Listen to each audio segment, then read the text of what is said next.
بسم الله الرحمن الرحيم الحمد لله رب العالمين الحمد لله الذي هدانا لهذا وما كنا لنهتدي لولا أن هدانا الله أشهد أن لا إله إلا الله وحده لا شريك له وأشهد أن محمدا عبده ورسوله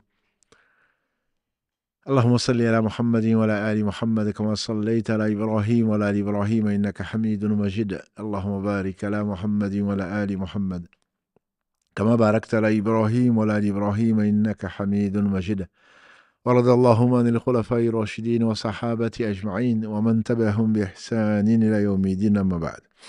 Assalamu alaikum wa rahmatullahi wa barakatuh. Mes sœurs, mes frères, les louanges, les remerciements. Les éloges n'appartiennent qu'à Allah, le premier qui n'a pas de début, le dernier qui n'a pas de fin, l'apparent, le dominant sur toute chose, le subtil, le bien informé. Nous le louons, nous revenons vers lui repentant. Demandons protection contre les conséquences de nos péchés et contre les tendances de l'âme. Celui qu'Allah guide, nul ne saura l'égarer. Celui qui est privé de sa guidée, dans sa justice, nul ne saura lui montrer le droit chemin. J'atteste donc qu'il est le seul digne d'adoration. J'atteste la véracité de l'exemplarité de la prophétie de Mohammed ibn Abdillah. Qu'Allah bénisse ce prophète, sa famille, ses compagnons, tous ceux qui les auront suivis dans le droit chemin, élus par Allah subhanahu wa ta'ala, et qu'Allah nous fasse l'honneur d'en faire partie. Ensuite, donc, bienvenue, famille unie dans ce live du mercredi qui parle de la médecine des cœurs. Nous sommes tous malades et Allah est le seul guérisseur. Ces maladies que nous traînons et qui font la tristesse et le malheur de beaucoup ici-bas avant l'au-delà, en particulier la maladie de l'orgueil.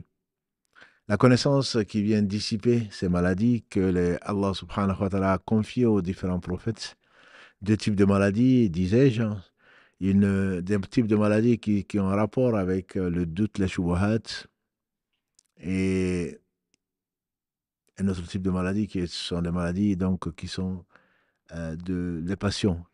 Ça, ce sont les maladies du cœur.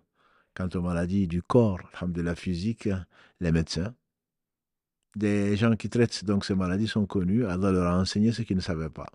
On parle aujourd'hui, et donc dans cette série du mercredi, des maladies du cœur.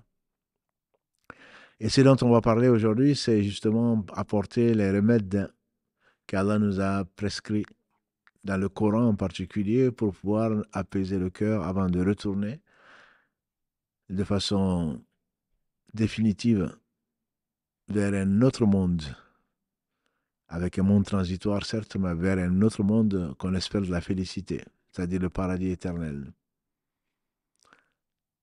Donc cet état, l'atteinte donc de cet état, retourner vers Allah subhanahu wa ta'ala avec une âme qui est apaisée, nécessite un certain nombre de choses. On a vu l'objectif, c'est l'agrément d'Allah subhanahu wa ta'ala. La semaine dernière, on a parlé de la satisfaction, le fait d'apprécier, pas seulement de connaître, nous ne connaissons quelques bienfaits, et ils sont innombrables. Et si tu te mettais à essayer de dénombrer les bienfaits d'Allah, tu ne saurais jamais y arriver. Surat 16, verset 18, Surat 14, verset 34. On le sait. Quand on en profite, c'est surtout quand on échappe. Et quand Allah nous guérit d'une maladie, quand après une tristesse, on retrouve de la joie. Quand après une pauvreté, on retrouve une richesse. Quand nous avons frôlé une situation catastrophique et qu'on en est sauvé, on sait que ce sont les bienfaits d'Allah. Et surtout, comme il est dit, entre autres dans la Sourate 39, verset 8, quand un mal frôle le fils d'Adam, il devient sincère. Il se rappelle qui? Le Créateur, celui qui n'a besoin de rien. Cette âme, pour qu'elle soit apaisée, pour que cette âme, pour que l'esprit soit tranquille, et que le cœur soit apaisé, que l'esprit soit tranquille, que l'âme soit reposée et connaisse la paix, il faudrait connaître le Seigneur, subhanahu wa ta'ala. Et donc, après avoir apprécié ses bienfaits, il y a une chose fondamentale à laquelle Allah nous invite et qui est un point de la foi, c'est de croire au destin. Mais là, on va parler aujourd'hui de croire sincèrement. Celui qui Et tous les prophètes, alayhi salatu salam, ont amené la même mission. Et je suis certain qu'ils ont tous cru en Allah, en ses anges, en ses livres, en ses prophètes, au jour du jugement dernier, au destin. Ce qui m'intéresse cet après-midi, c'est le fait de rester en compagnie des gens heureux. Et je prends Allah à témoin que celui qui ne croit pas, que ce qu'il a manqué, il ne pourrait pas l'avoir, que ce qu'il a eu, il n'aurait pas pu le manquer, celui-là sera toujours stressé, sera toujours malheureux, sera toujours insatisfait. Courir derrière ce qui n'a pas été écrit, c'est pure perte. Et tous les prophètes, alayhi salam, tous les adeptes des prophètes qui les ont suivis dans le droit chemin, tous ceux qui ont suivi le chemin qu'Allah a tracé au premier ou au dernier, et qu'Allah a agréé parmi les prophètes, les véridiques, les gens sincères, les gens qui font du bien, et les gens qui ont témoigné de leur foi, Allah subhanahu wa ta'ala, tous sont retournés certainement vers Allah, vers un âme apaisée. L'âme ne peut pas être apaisée, l'esprit tranquille et le cœur qui ne peut pas connaître la paix tant qu'on ne croit pas au destin. Tant qu'on ne croit pas au destin. C'est une obligation, souvent elle est administrative. Souvent c'est comme un débarras. Souvent c'est comme un constat d'échec. C'est le destin. Non. C'est parce que quand on sait qui a décrété dans sa volonté exécutoire, dans sa puissance exhaustive, dans sa sagesse, celui qui connaît Allah très certainement accepte le destin. Non seulement il l'accepte, mais en plus il s'en réjouit.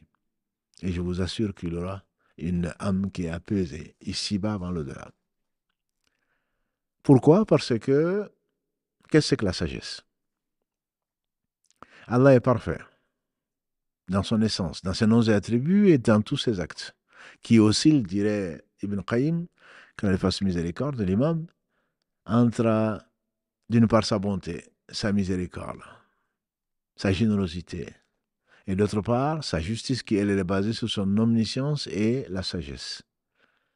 Cela va de pair, et d'ailleurs Allah subhanahu wa ta'ala, en nombre de versets, lit cette sagesse, soit la science, Al-Alim al-Hakim. Al-Alim, l'omniscient, Al-Hakim, le sage. Les deux vont de pair. Surat 4, les femmes, verset 26. Al-Aziz al-Hakim vient souvent, entre autres, dans le verset 2 de la Surat 35. Et dans le verset, très nombreux versets, Al-Aziz al-Hakim. Tanzil al-Kitabi min Allahi al-Aziz al-Hakim. Dans la sourate 39, verset 1, et bien d'autres sourates. Et Allah lie également la toute-puissance à la science, comme dans le verset 1, 2 de la sourate 35. Fatir. Al-Aziz al-Alim. غافر ذنبي وقابل التوب شديد العقاب ذي الطول لا إله إلا هو إليه المصير. Et donc, ces trois notions qui ne sont que des noms d'Allah qui sont tous parfaits et qui tous vont conduire à des attributs. Tout nom exige et nécessite et témoigne d'un attribut. Al-Aziz, c'est le puissant, va conduire à l'attribut de la puissance. Ar-Rahim ou Ar-Rahim ou Ar-Rahman, deux noms ô combien beaux d'Allah subhanahu wa ta'ala, vont conduire à la miséricorde. Ar-Rahma. Al-Alim, l'omniscient, à ilm, qui est la science. Et donc, mais, quand on parle du créateur, par exemple, Al-Khaliq, Wallahu khaliqu kulli shay. C'est Allah qui a tout créé. C'est Allah qui a créé toutes choses. Il est le seul à n'avoir pas été créé. Ça va amener donc à la création, qui est l'attribut d'Allah subhanahu wa ta'ala. Mais en réalité, cet attribut va nécessiter, ou va impliquer plutôt implicitement, celui qui a créé, il sait. Il est l'omniscient. Allah ya'lamu man khalaqa wa huwa al-latiful khabir, dit Allah dans la sourate 67 Al-Mulk, verset 14. Ignorerait-il celui qui a créé? C'est lui latif, le subtil, le bien informé, Al-Khabir. Non seulement ça amène la science quand tu veux faire une chose pour les êtres humains, Il faudrait savoir ce que tu veux faire. Il faudrait connaître des caractéristiques. Mais ça implique également, cette création, cet attribut de création implique nécessairement la puissance, la capacité de le faire. L'omnipotence d'Allah fait qu'il a tout créé sans besoin. Quand il veut qu'une chose soit, il suffit qu'il dise soit et la chose elle est. La création implique également quoi? Une volonté agissante. Si tu sais, si tu peux, mais tu n'agis pas, c'est une volonté qui est parfaite. Et donc, on a cité 4 attributs, mais il y en a bien d'autres. Et beaucoup d'attributs comme ça d'Allah subhanahu wa ta'ala sont liés forcément puisque il est parfait et dans son être, comme dans tous ses actes, subhanahu wa ta'ala. Et donc Allah subhanahu wa ta'ala, il est le sage. Et sa sagesse est parfaite. Qu'est-ce que c'est que la sagesse? La sagesse, c'est le fait de mettre chaque chose à sa place. Chaque chose à sa place. Et ceci demande la science. Tu ne peux pas mettre quand tu ne connais pas la place, quand tu ne connais pas la chose, tu rates la place où tu vas la mettre, forcément. Quand on dit quelqu'un de sage, et la sagesse parfaite n'appartient qu'à Allah, et il dit dans la sourate Al-Baqarah, en particulier 2, verset 269, celui à qui la sagesse a été donnée, il a été donné un très grand bien. C'est le fait donc de mettre chaque chose à sa place. Donc ça demande la connaissance. Ça donne la capacité également. Et donc, mettre chaque chose à sa place demande beaucoup de science et demande également de l'expérience.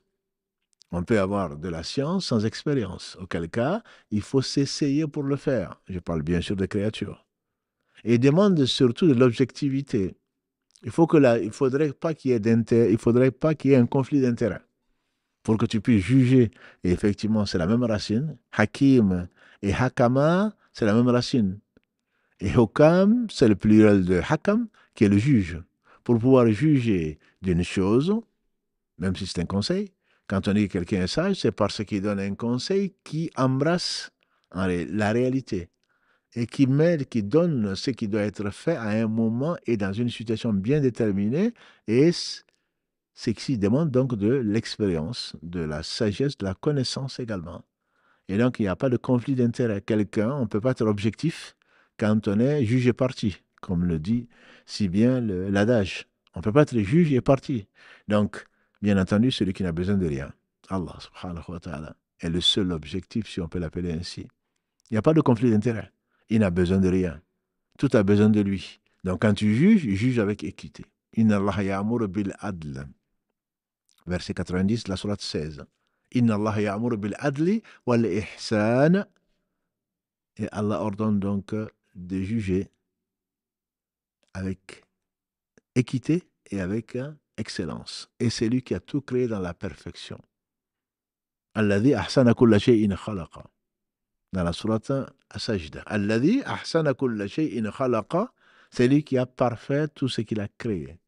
Ahsana kulla shay', toute chose a été créée de la meilleure des façons. Et c'est pour cela que sa sagesse se manifeste, entre autres, dans l'univers.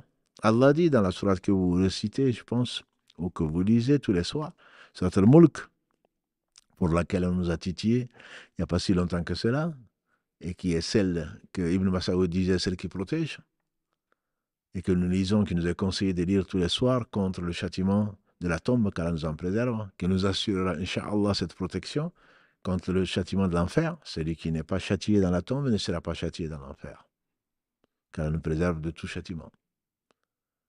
Allah dit subhanahu wa ta'ala, Farji'il basara hal tara min futur, dans le verset 3 de la sourate 67, Al-Mulk.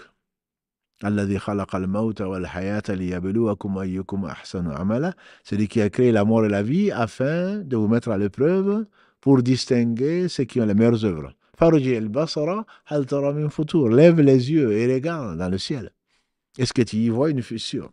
Thumma rji'il basara karratayn. Et à nouveau, verset 4, Allah insiste, lève à nouveau, ou lève de nouveau ton regard, promène ton regard. Est-ce que tu vas pas trouver de failles dans la création du miséricordieux? Donc ça, c'est la perfection. Et tout ce qu'il a fait, il l'a fait avec perfection. Et non seulement dans l'univers, mais en toi-même. Mets les yeux à la place du nez. Mets le nez à la place des oreilles. Et mets la bouche sur le front. Allah est beau. Inna Allah jamil, yuhibbul jamal, a dit le prophète sallam. Allah est beau et il aime la beauté. Tout ce qu'il a fait, c'est là où la chose devait être faite et c'est la meilleure des façons. Ça, c'est de façon globale. Ça ne veut pas dire qu'il faut se prendre pour un beau, mais c'est la façon globale. On remercie le Créateur, subhanahu wa ta'ala, qui a tout fait avec excellence.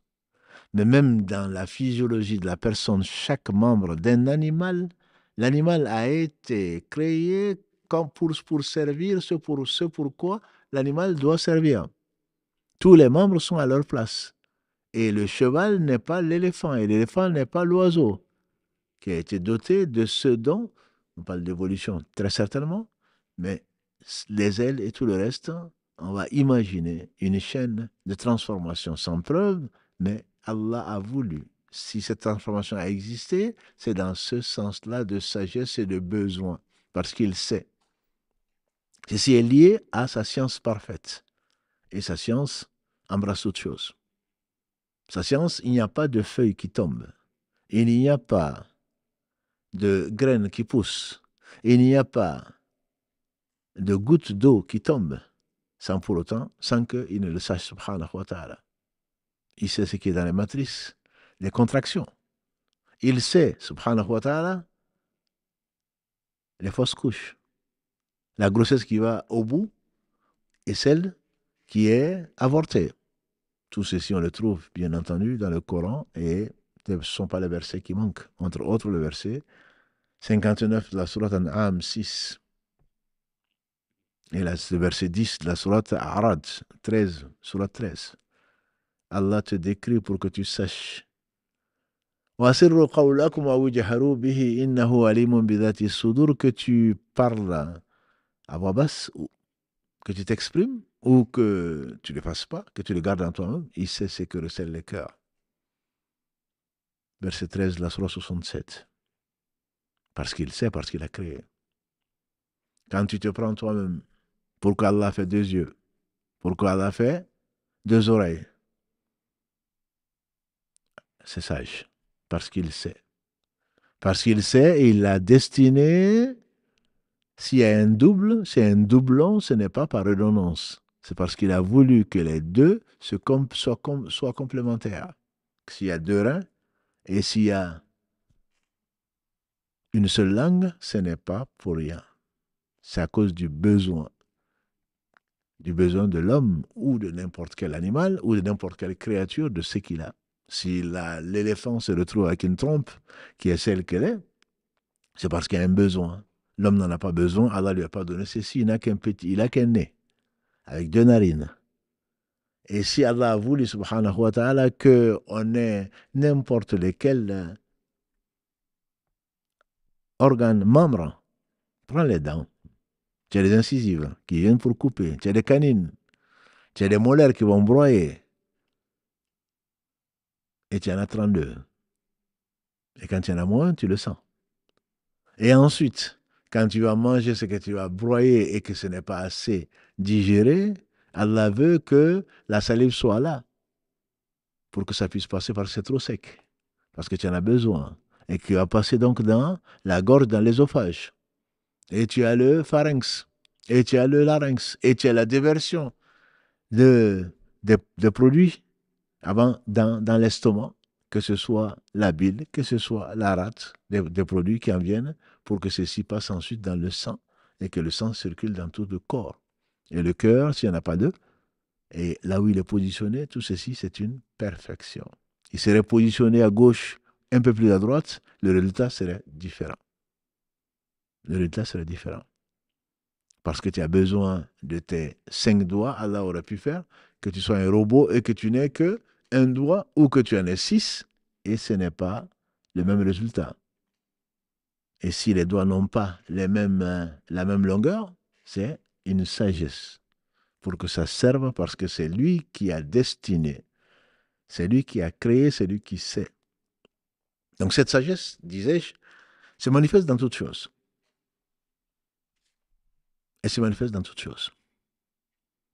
Comme le disait Ibn Qayyim quand il fasse miséricorde, si Allah a créé l'amour entre les, les éléments du couple hétérosexuel, c'est parce que l'un a besoin de l'autre et l'un n'a besoin de rien. S'il a voulu que les couples se fassent, il a créé tout un couple. Il est le seul, subhanahu wa ta'ala, witra. Il est un et il aime l'impair. Il a tout créé en couple, subhanahu wa ta'ala, de façon complémentaire. S'il avait voulu, on serait des clones. Et personne n'aurait besoin de l'autre. Il n'y aurait pas de vie il y aurait pas de vie en société. Il n'y aurait pas besoin de vie en société. Or, il a voulu que les uns et les autres aient besoin les uns des autres, surtout que tout ait besoin de lui. Il est le seul qui n'a besoin de rien. Parce que les éléments sont différents, parce qu'il y a des grands et des petits, parce qu'il y a des hommes et des femmes, parce qu'il y a des riches et des pauvres. Pas parce que Allah subhanahu wa ta'ala a préféré l'un à l'autre, parce qu'Allah les a mis à l'épreuve. C'est pour cela qu'il a créé la mort et la vie. Pourquoi? Parce que nous avons choisi la liberté. Et lui, il a créé, subhanahu wa ta'ala, ce qu'il nous faut sur terre avant qu'on le retrouve ce qu'il y a dans le ciel, Inch'Allah, qui est le paradis. Ou alors que ce qui, beaucoup de gens retrouvent l'enfer quand nous en préserve.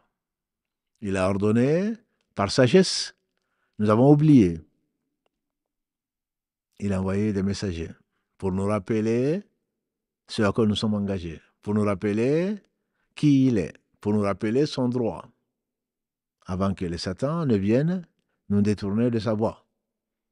Comme l'a dit le prophète sallam, Allah a dit, Allah a créé, j'ai créé les hommes dans la saine nature. Ce sont les satans qui sont venus donc les détourner, les égarer. Parce que il ne faut pas adorer les hommes. Allah les a repris les uns et les autres. Il est le seul, le vivant, qui ne meurt pas.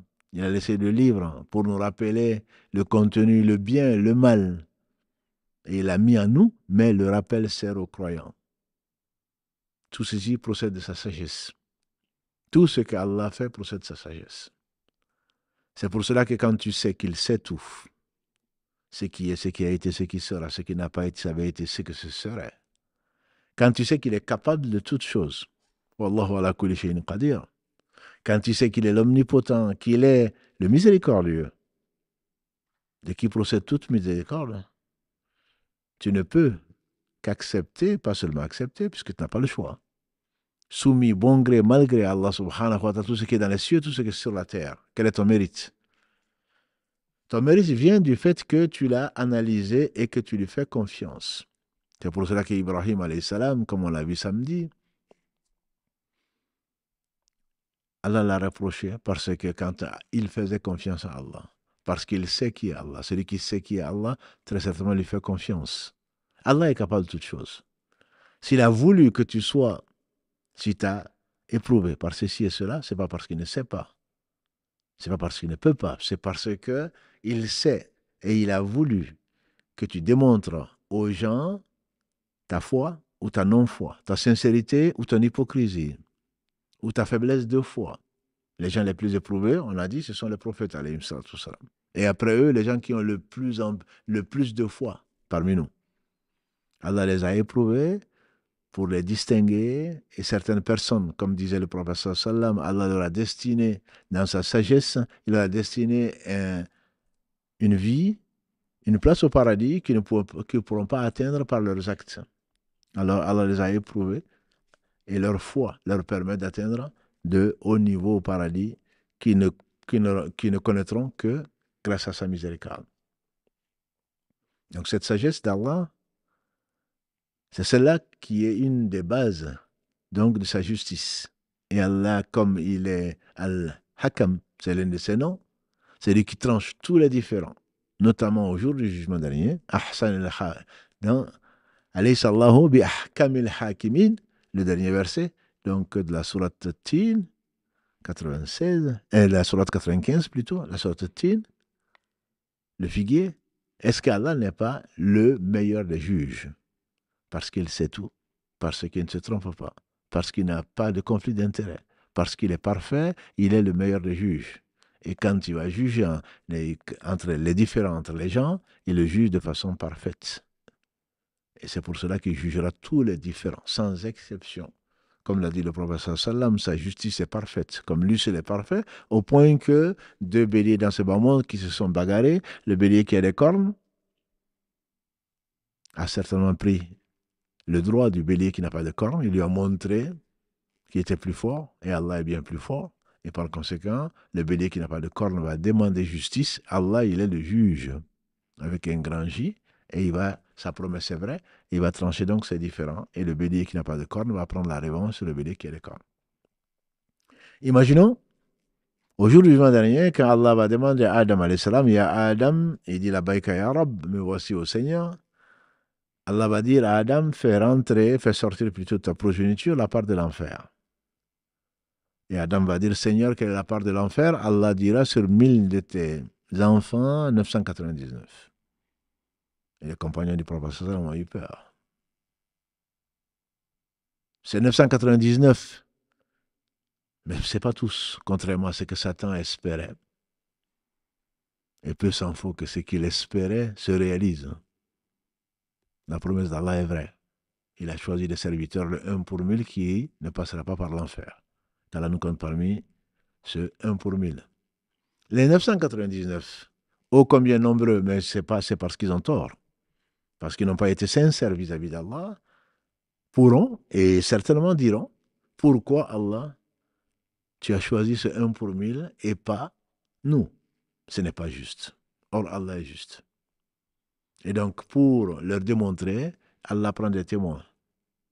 Mes serviteurs, je les ai privés d'un peu de manger. Mes serviteurs, je les ai poussés à leur limite.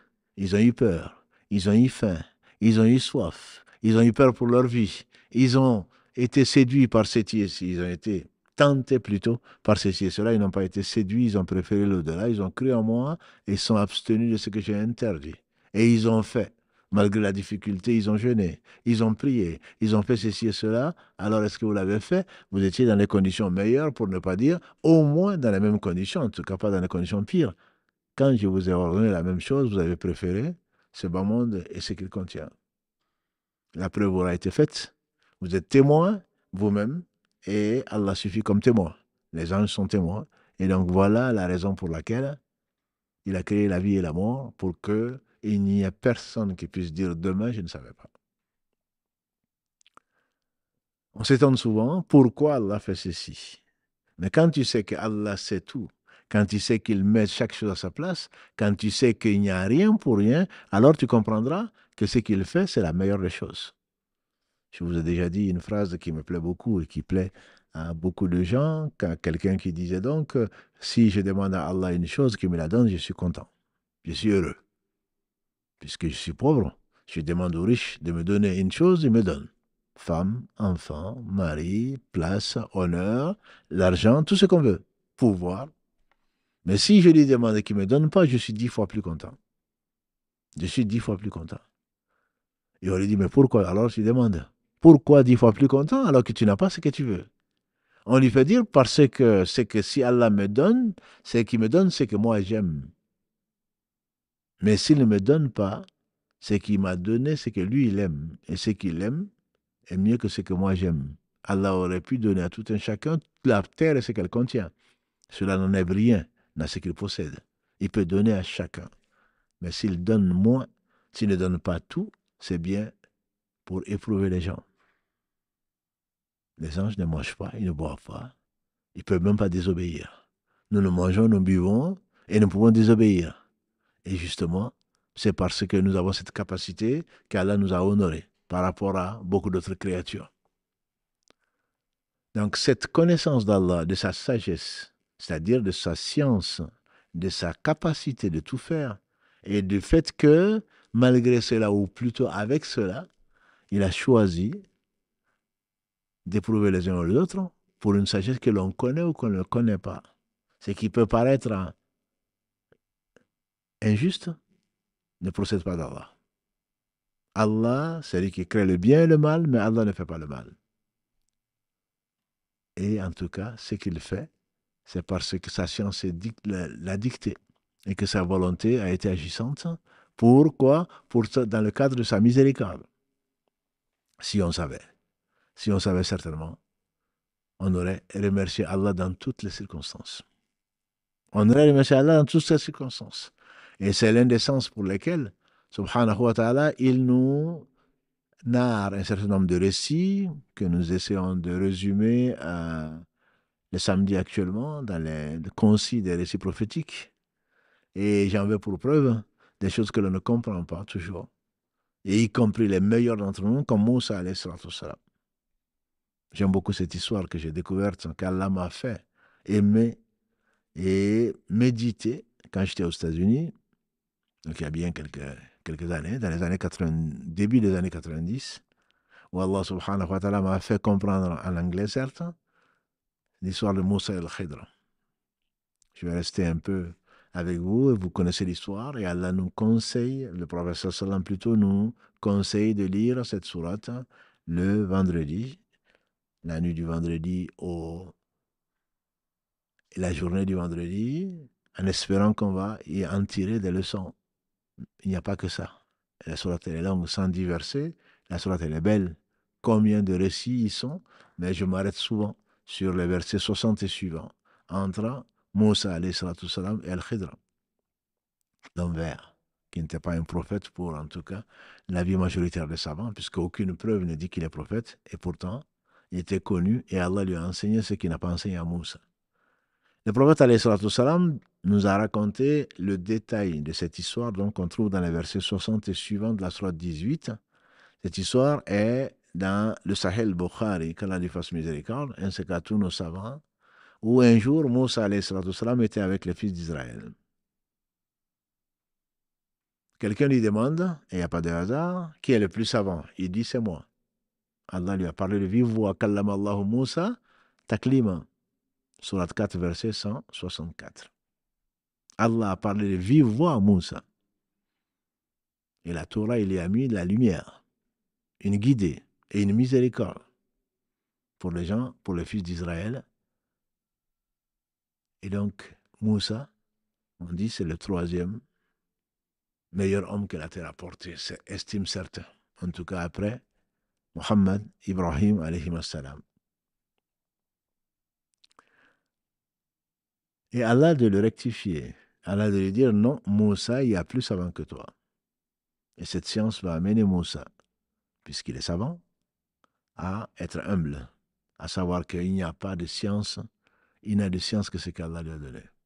Comme les anges l'ont dit, dans les versets 30 et suivants de la sourate Al-Baqarah, ils répondent à Allah subhanahu wa ta'ala quand il leur dit quand il leur a présenté les choses qui défilaient devant eux. Nabi'uni bi asma'i ha'ula'i in kuntum sadiqin. Donnez-moi les noms de ceux-là si vous êtes sincères. Ils diront, na ilma illa ma allamtana. On a des sciences que ce que tu nous as enseigné. On a des sciences que ce que tu nous as enseigné. Et Allah dit à Muhammad sallallahu alayhi wa sallam dans les premiers versets qui lui ont été révélés dans la grotte de Hira, Alladhi allama bil qalam, allama al-insana ma lam ya'lam, il a enseigné au moyen de la plume, il a enseigné à l'homme ce qu'il ne savait pas.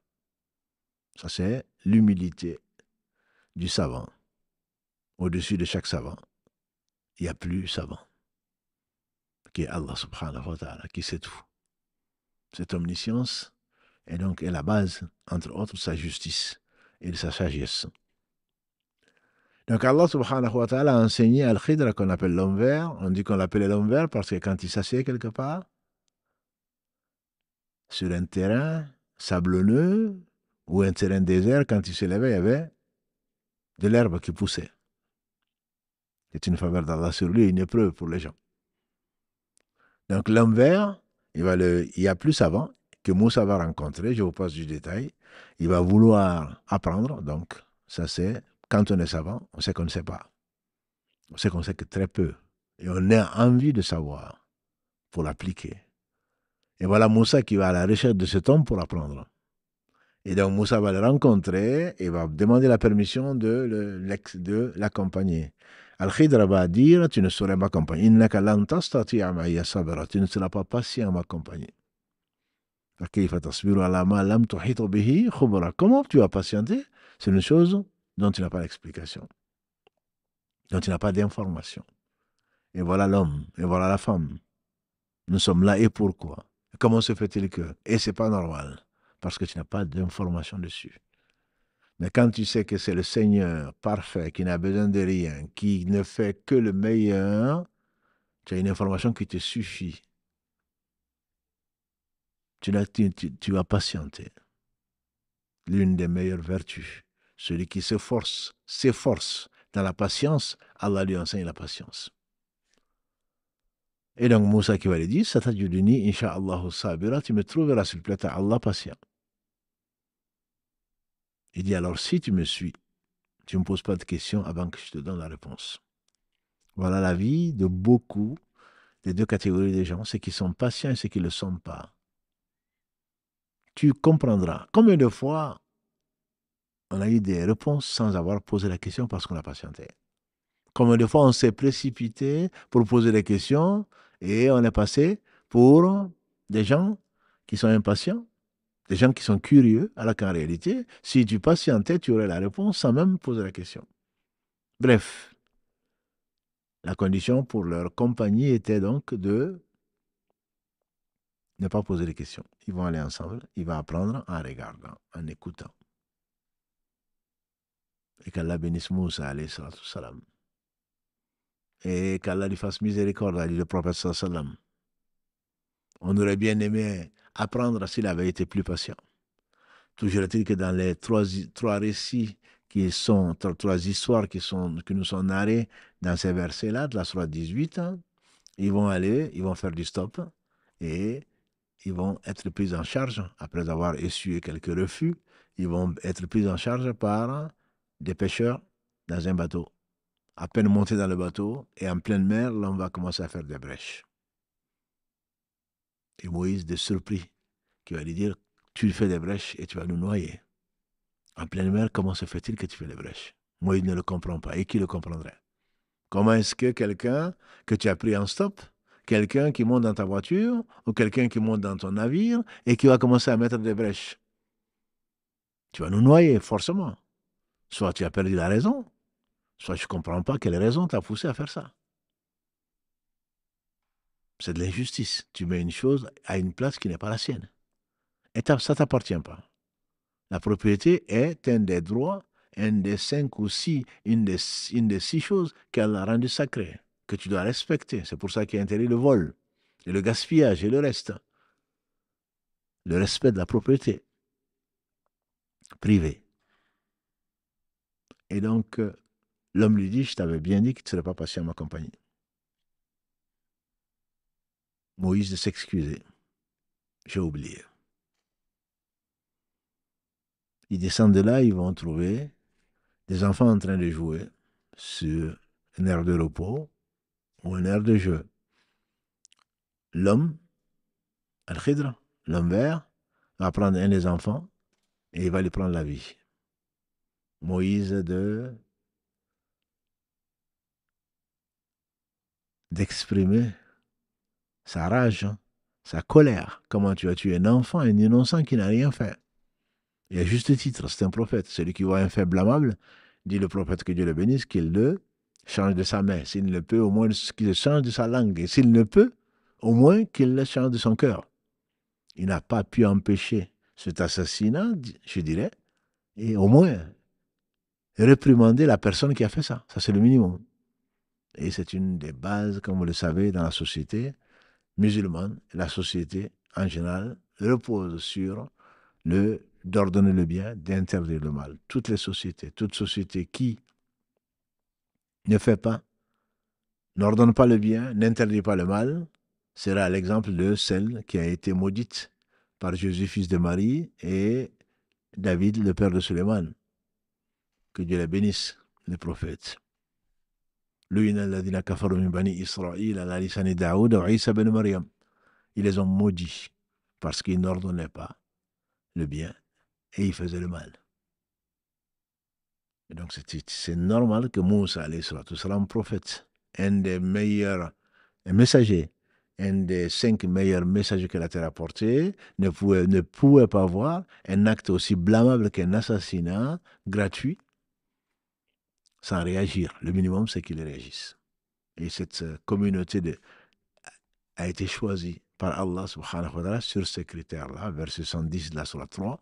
Kuntum khayra ummatin ukhriyat linas, ta'muruna bil ma'ruf. Elle a été choisie parce qu'elle ordonnait le bien, elle interdisait le mal, et elle croyait en Allah subhanahu wa ta'ala. En dehors de cela, il n'y a pas de critère d'élection. L'élection est le fait de croire en Allah, mais en troisième position, Allah l'a mis, ordonner le bien, interdire le mal. Voilà donc Moïse se révolte contre l'injustice, et il a raison. Qui ne se révolterait pas, au moins dans le cœur. Là, il pouvait le dire, il l'a dit, il a exprimé sa réprobation de ce qu'il venait de voir comme fait criminel. L'homme lui dit, je t'avais bien dit que tu n'allais pas passer à m'accompagner. Moïse s'excuse à nouveau, c'est vrai. C'est la dernière fois, si une troisième fois je te pose une question avant que tu ne me donnes la réponse, alors je te permets de me congédier. On ne continue plus ensemble et donc c'est moi qui perds parce que je ne vais plus apprendre. Moi, je suis venu pour apprendre auprès de toi. L'homme lui trouve à nouveau l'excuse et il continue. Ils vont dans un village qui leur refuse l'hospitalité, ni à boire, ni à manger, pas de toi. Néanmoins, c'est pas parce que l'homme a agi, les gens ils ont agi mal qu'il faut agir mal. L'homme qui voit un mur qui penche, il retrousse ses manches et redresse le mur. Moïse a été s'étonner, mais avec joie, qui dit au moins tu n'es pas comme eux. Si tu avais voulu, tu aurais demandé un salaire pour ce que tu as fait. Tu as travaillé alors qu'ils ont refusé, ils t'ont pas fait du bien. Et toi, tu leur fais du bien. Un mur où tu n'as pas d'intérêt à redresser, que tu redresses. Et là, l'homme lui dit, je t'avais bien prévenu que tu n'es pas patient à m'accompagner. Comme promis, on va se quitter. Mais avant de nous quitter, je vais te donner l'explication de ces trois choses. Le bateau ou le navire appartenait à des pauvres. Devant nous, il y avait un roi injuste qui confisquait tous les bateaux en bon état. Là, Moïse se rappelle. Ils sont effectivement arrivés. Ils ont vu des bateaux qui étaient là, qui étaient confisqués. Le leur, ils l'ont arrêté. Ils l'ont inspecté. Ils ont vu des trous dedans. Ils l'ont laissé passer parce que ça ne les intéressait pas. Ces pirates, ça ne les intéressait pas. Et ils veulent que les bateaux en bon état. Qu'est-ce qu'ils vont faire d'un bateau avec des brèches qu'ils ne pourront pas utiliser, sinon ils vont se noyer, comme Moussa l'avait prévu, entre guillemets, comme la raison pouvait dicter à quelqu'un. Il dit que ça appartenait donc à des pauvres, à des pêcheurs. Devant nous, il y avait un roi injuste qui confisquait tous les bateaux en bon état. J'ai donc voulu faire des brèches. Ça, c'est Allah qui l'a inspiré, puisqu'Allah lui donne un exemple. Allah l'a inspiré de faire des brèches parce que Allah lui a dit ce qui allait arriver s'il ne faisait pas de brèches. Ça, c'est une sagesse parmi les sagesses d'Allah subhanahu wa ta'ala. Pourquoi une chose que tu n'aimes pas arrive pour un bien plus grand? Le problème ne dit-il pas quelque chose, malheur est bon. C'était malheur, peut-être, mais ça a évité un malheur beaucoup plus grand. Avec certitude, bien entendu. Il ne s'agit pas de détruire le bien de qui que ce soit, mais c'est parce que si ça a été fait, si ton bien a été détruit, c'est bien parce qu'Allah a voulu. Allah sait que si ce bien n'avait pas été détruit, il y aurait eu un malheur. Le bateau allait couler, c'est avec ses habitants, avec les gens qui sont sur le bateau. Là, Moïse le comprend et nous avec. Que ce qui est arrivé, c'est le moindre mal. C'est le moindre mal. Il dit quant à l'enfant, c'est l'enfant de deux croyants. C'est pas moi qui le dis, c'est Allah qui dit qu'ils sont croyants. Beaucoup d'entre nous disent qu'on est croyant alors qu'on ne l'est pas. Comme les Bédouins, les nomades ont dit, on croit, nous sommes croyants. Allah dit, dis-leur, et à Mohammed, vous n'êtes pas croyants, dites plutôt, vous êtes soumis, vous êtes musulmans. قالت الأعراب آمنا قالت الأعراب آمنا قل لم تؤمنوا ولكن قولوا أسلمنا ولما يدخل الإيمان في قلوبكم. Verset 13 de la sourate 49. Les Bédouins, les nomades ont dit on a cru. Dis-leur, ya Mohammed, 14. Dis-leur, ya Mohammed, dites plutôt, Nous sommes soumis, vous n'avez pas cru parce que la foi n'a pas encore pénétré dans vos cœurs. Comme Allah sait tout, il sait qu'ils sont soumis physiquement, administrativement. Mais en réalité, la foi n'a pas pénétré dans le cœur. Et Allah définit qui sont les vrais croyants, mais c'était notre sujet.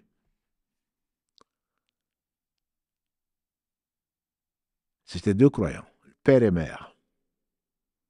Comment se fait-il qu'Allah laisse cet enfant être assassiné? C'est pas juste. Si Allah existait, il n'y aurait pas eu tant de malheurs sur la terre. Tu parles de choses que tu ne connais pas. Tu ne sais pas quelle est la sagesse derrière. Tu ne sais pas. Il y a une grande sagesse derrière.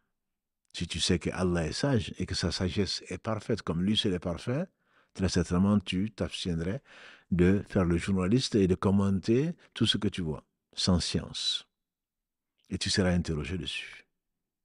Et pourquoi il arrive ceci à Gaza? Et pourquoi il arrive cela en Australie? Et pourquoi il y a eu un feu de forêt? Et pourquoi ceci? Et c'est pas juste, ils ont été chassés de leur maison, ils sont morts. Qu'est-ce que tu en sais?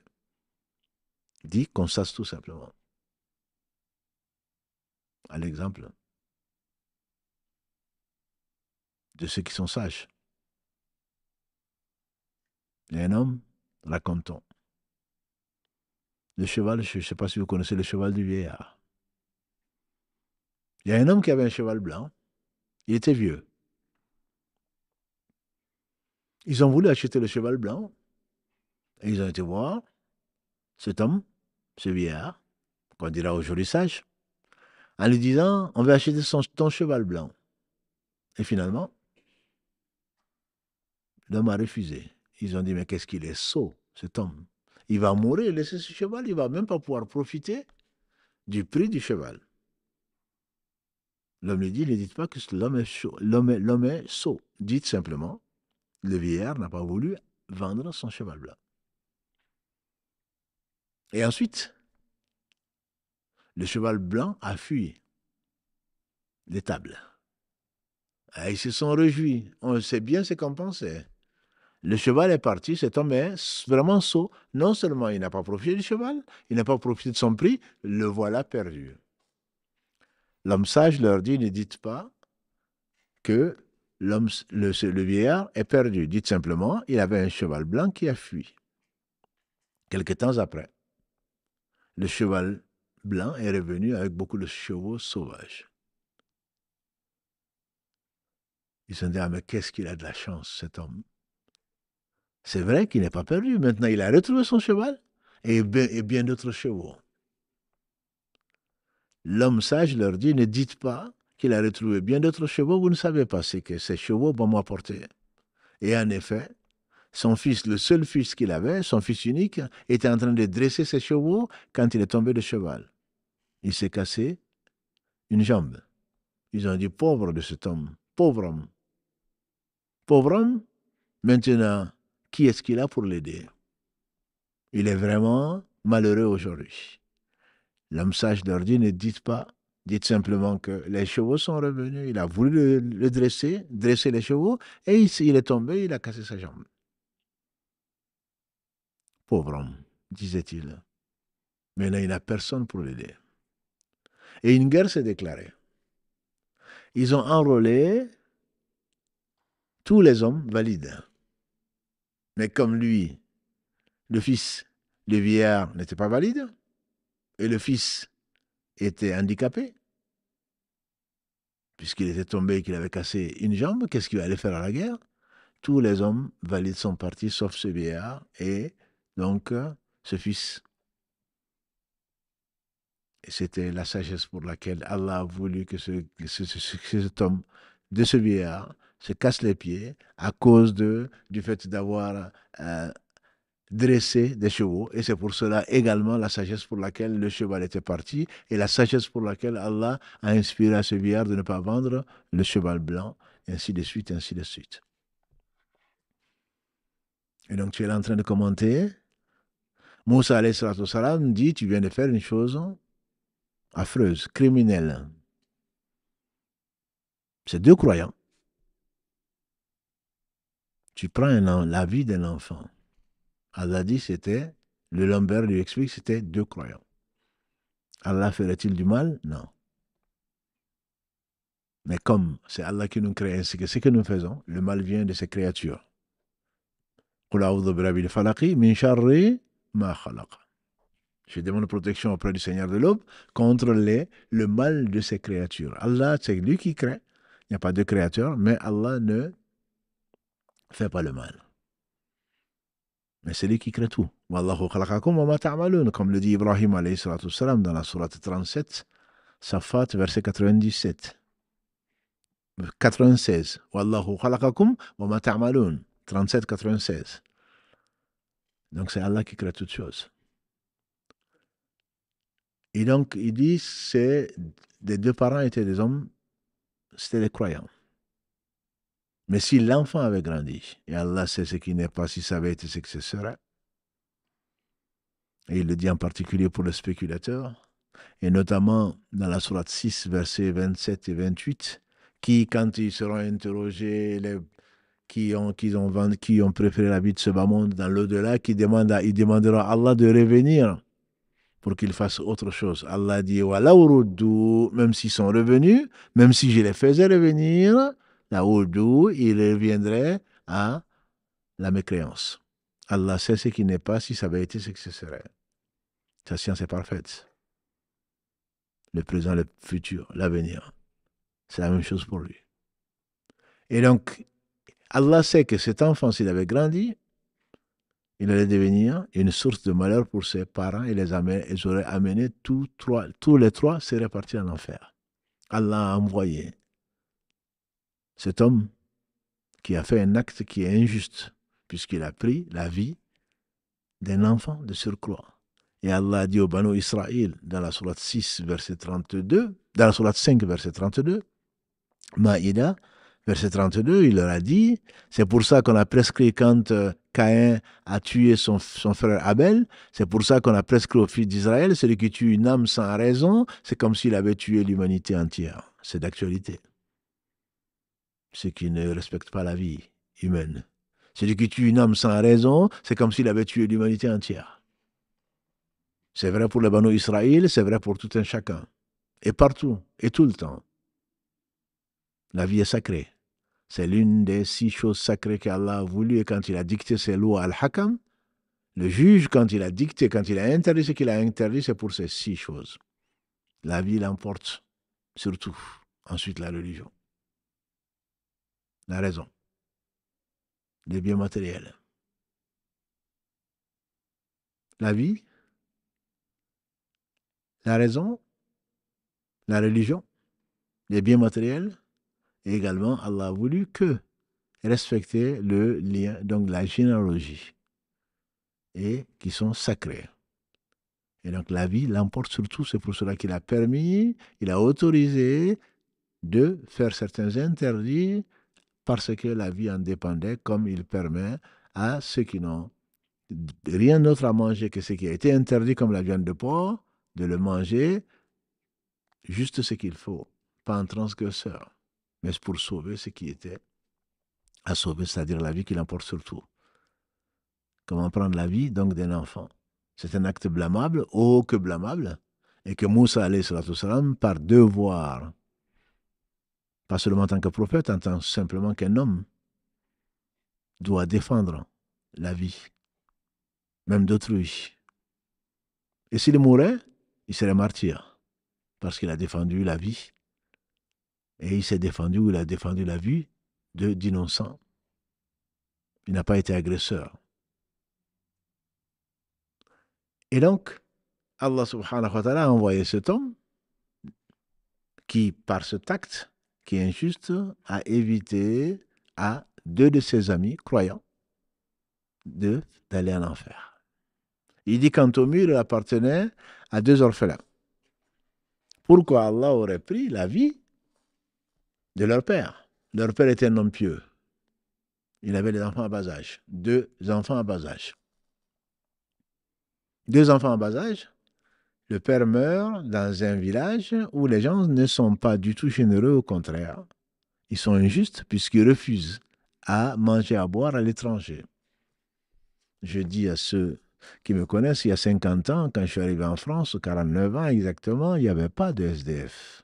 Et j'insiste dessus. Aujourd'hui, les gens meurent dans les rues de France et d'ailleurs, sous les ponts, par le froid ou par autre chose. Ça n'existait pas.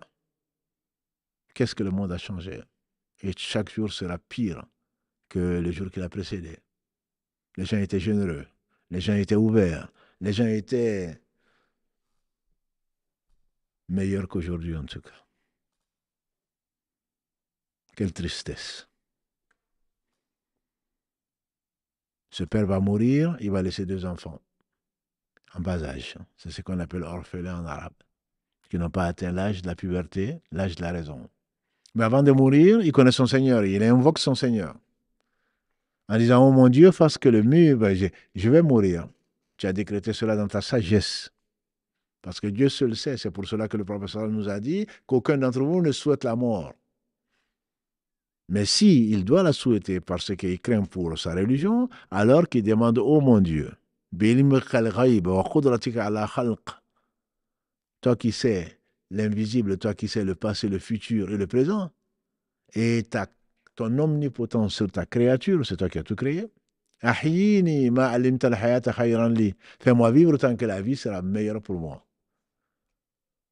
أحييني ما علمت الحياة خيرا لي وتوفني إذا علمت الوفاة خيرا لي. Et rappelle-moi si, quand tu sauras que, quand tu sauras, quand la mort sera meilleure pour moi, parce que c'est toi qui sais. Si, à quoi sert de vivre si ensuite tu vas mourir en dehors de la foi et l'enfer pour l'éternité. Allah sait ce qui va arriver et toi tu ne sais pas. Tu désires vivre combien de siècles, combien de millénaires. Mais si tu vivais combien de siècles, même un jour de plus, il se peut que les épreuves de cette vie t'amènent vers la mécréance, t'amènent vers la désobéissance et que tu meurs sur un acte de désobéissance. Les gens qui sont allés au paradis sont morts sur un acte d'obéissance. Et les gens qui sont allés en enfer sont morts sur un acte de désobéissance. S'ils étaient revenus vers Allah, repentants, Allah les aurait pardonnés. Parce qu'il est le miséricordieux, c'est le pardonneur. Et donc l'homme va mourir. Et avant de mourir, il va demander à Allah, il va prendre les causes secondes. C'est pas parce qu'il y a le destin que on ne prend pas les causes secondes, il va creuser une fondation. Il va y mettre son héritage parce qu'il ne peut pas le confier à ces gens qui sont méchants, qui sont inhospitaliers, qui ne sont pas généreux avec le pauvre, avec l'étranger. Il ne leur fera pas confiance. Il fait confiance aux vivants qui ne meurent pas, les généreux.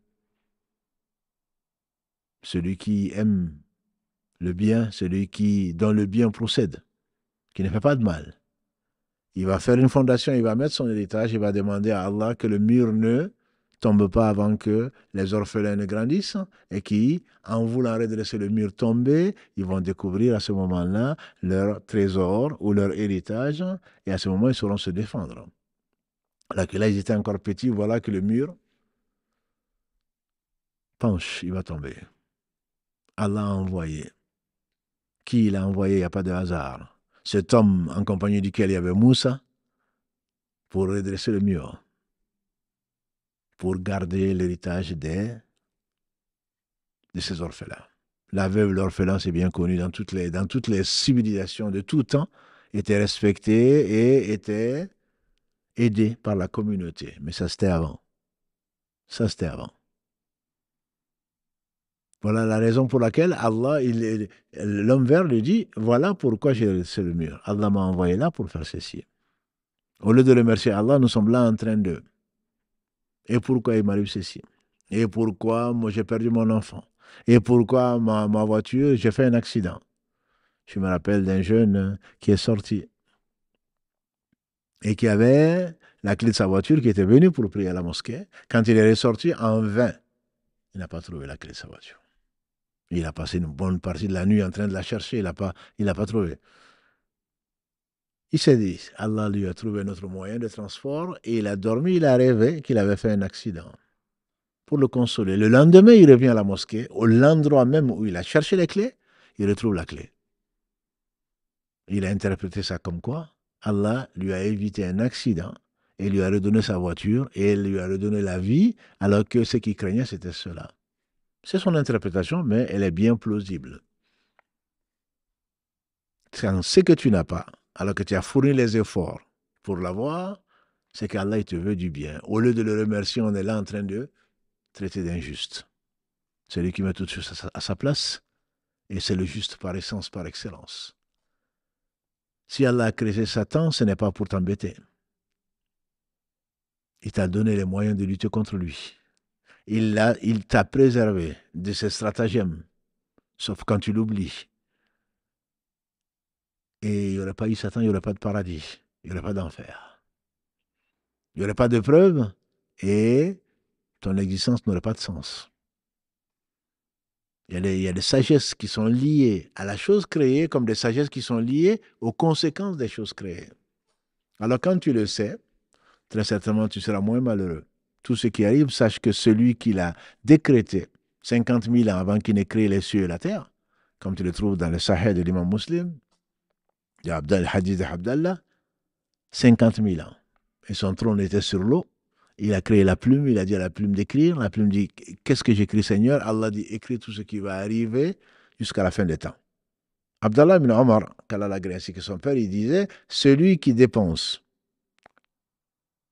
le poids de la montagne de Uhud d'or pour la cause d'Allah, Allah ne l'acceptera pas. Et il ira en enfer s'il pense en mourant qu'une chose qu'il a eue, il aurait pu l'éviter. Une chose qu'il n'a pas eue, il aurait pu l'avoir. Parce qu'il ne croit pas au destin. Et j'envie les anciens qui sont encore vivants parfois. Tout ce qui arrive, ils te disent Alhamdulillah. La louange est à Allah. Et les meilleurs d'entre nous ont honte. Ils ont honte de se plaindre d'Allah parce que ça voudrait dire qu'ils ne le connaissent pas. Si Allah a fait une chose, c'est que c'est la meilleure des choses qui puisse arriver. Pas qu'elle est bonne, c'est la meilleure des choses qui puisse arriver.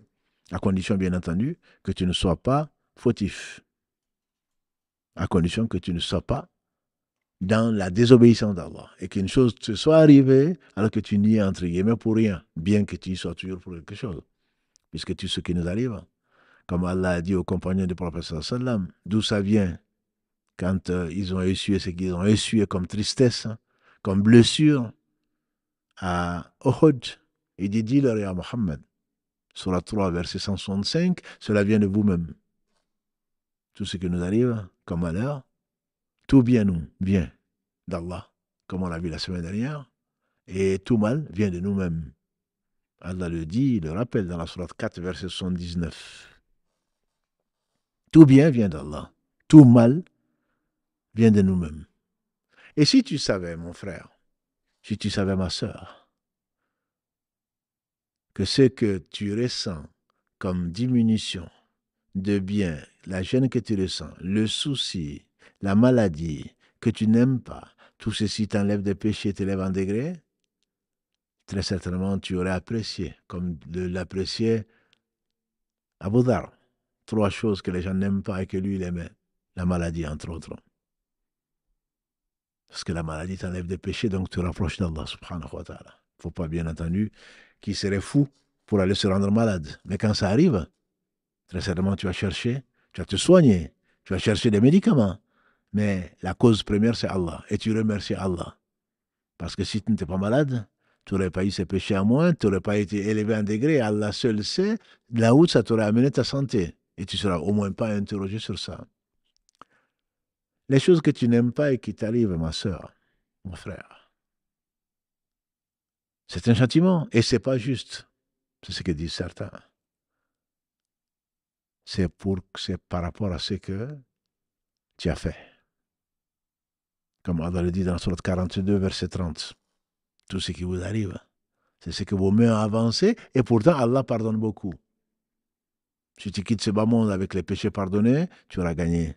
Tu ne passeras pas par le fleuve de l'enfer, qu'Allah nous en préserve. Sinon, tu devras te purifier dans l'enfer, qu'Allah nous en préserve. Mais en plus, sache que c'est une miséricorde pour toi. Ça n'a rien à voir. C'est que tu souffres. Ça n'a rien à voir avec ce qui attend les injustes. Le feu de l'enfer, a dit le prophète sallam, il est 70 fois plus chaud que le nôtre. Il est 70 fois plus chaud que le nôtre. On a dit, ya Rasulallah, même s'il était aussi chaud, il dit, je le sais. Je sais il est chaud.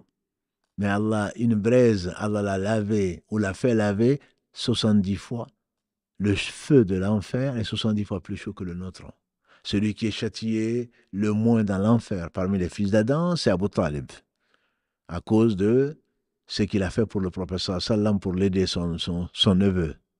Il est dans une mare de feu 70 fois plus chaud que le nôtre, sa cervelle se met à bouillir. Ça, c'est celui qui est le moins châtié de l'enfer. Alors t'arraches dedans la voiture que tu as perdue ou la douleur que tu ressens est-elle comparable à un seul instant dans l'enfer pour ce que tu as mérité? Certainement pas. Si tu savais, tu aurais remercié Allah. L'enfant que tu as perdu et l'enfer, aucune commune mesure. Les brèches que tu as eues dans ta voiture ou dans le bateau, ça te fait mal, n'est-ce pas? Mais qu'est-ce que c'est par rapport? Allah, par miséricorde, t'a évité un malheur plus grand, aux conséquences beaucoup plus graves que ce que tu as. Et si tu te rappelles, comme ces gens pieux se rappellent, tout ce qui arrive, dis Alhamdulillah. Dis Alhamdulillah. Et les formules que nous connaissons, Alhamdulillahi Rabbil Alamin, les louanges, les remerciements, les éloges n'appartiennent qu'au Seigneur des créatures, au Seigneur des mondes. Alhamdulillah ala kulli hal. Louange à Allah en toutes circonstances. Mais on reviendra, Allah sur le sens de la louange une autre fois. C'est que si tu crois fermement qu'Allah est sage, comment tu vas imaginer que le sage te fasse souffrir sans raison? Comment tu vas imaginer que le sage ne t'a pas accordé d'enfant sans raison? Tu l'aurais eu, Dieu seul sait comment tu aurais souffert. Et quelles sont les conséquences. Et s'il te le fait, il te permet de faire la fivette, procréation, fécondation in vitro, ou autre chose. Il te permet de l'essayer. Mais si tu savais que s'il t'a privé de cela, c'est pour une raison. Si tu as une rage dedans, c'est pour une raison. Si tu as une insomnie, c'est pour une raison, c'est pas injuste. Parce que quand tu te plains aux hommes, aux créatures, de ta situation, c'est que tu as trouvé qu'elle était injuste. Au lieu de te plaindre à ton Seigneur, subhanahu wa ta'ala, tu te plains d'Allah à ses créatures. Est-ce vraiment raisonnable? Est-ce vraiment raisonnable? C'est parce que tu l'avoues ou pas, tu ne crois pas fermement à la sagesse d'Allah. Tout ce qu'Allah fait, c'est la meilleure des choses, puisque, rappelle-toi ma soeur, rappelle-toi mon frère, que tout ce qu'Allah fait, puisqu'il pouvait faire autrement.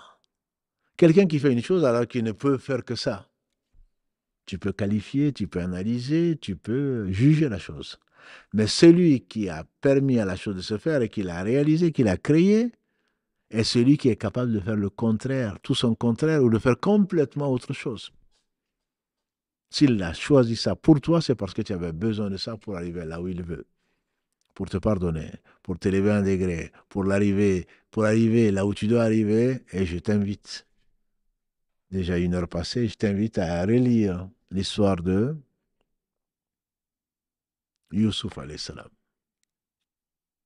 Belle histoire, où tu verras que tout ce qu'Allah fait, c'est la meilleure des choses, et qu'il est le subtil, le doux. Comment Allah est doux avec ses serviteurs. Il les fait passer par là où ils ne l'attendent pas, tel le fœtus qui va voir le jour, de là où tu ne l'attends pas. Et Allah seul est capable de cela. Et Allah sait tout. Et il fait passer de là où tu ne l'attends pas pour arriver à quoi? Pour arriver à ce que tu ne sais pas et que tu désires. Et en tout cas, la surprise est grande pour ceux qui sont patients. La bonne surprise sera pour ceux qui croient en Allah subhanahu wa ta'ala et à qui il aura fait miséricorde, qu'Allah nous compte parmi ceux-là, qui nous accorde son paradis sans nous demander des comptes, que Allah subhanahu wa ta'ala nous aime et nous donne cette compréhension des événements et de la vie et que nous croyons fermement à sa sagesse qui est basée sur sa science et qu'on sache qu'il est juste toute chose qui arrive sans que tu y sois bien entendu compromis est très certainement procède de la justice d'Allah subhanahu wa ta'ala, qui elle-même est basée sur son omniscience et sur sa sagesse. Qu'Allah bénisse celui par qui il nous a enseigné ce qu'on ne savait pas, qui nous a fait sortir des ténèbres vers la lumière. Je vais nommer Mohammed. Qu'Allah le bénisse, sa famille, ses compagnons, et tous ceux qui les auront suivis dans le droit chemin et nous fassent l'honneur d'en faire partie. Notre prochain rendez-vous, Inch'Allah, sera samedi pour parler d'autres récits des prophètes pour qu'Allah nous enseigne ce que nous ne savons pas. Qu'Allah subhanahu wa ta'ala bénisse votre temps, votre famille et vos biens. سبحانك اللهم وبحمدك أشهد أن لا إله إلا أنت أستغفرك وأتوب إليك سبحان ربك رب العزة عما يصفون وسلام على المرسلين والحمد لله رب العالمين والسلام عليكم ورحمة الله وبركاته.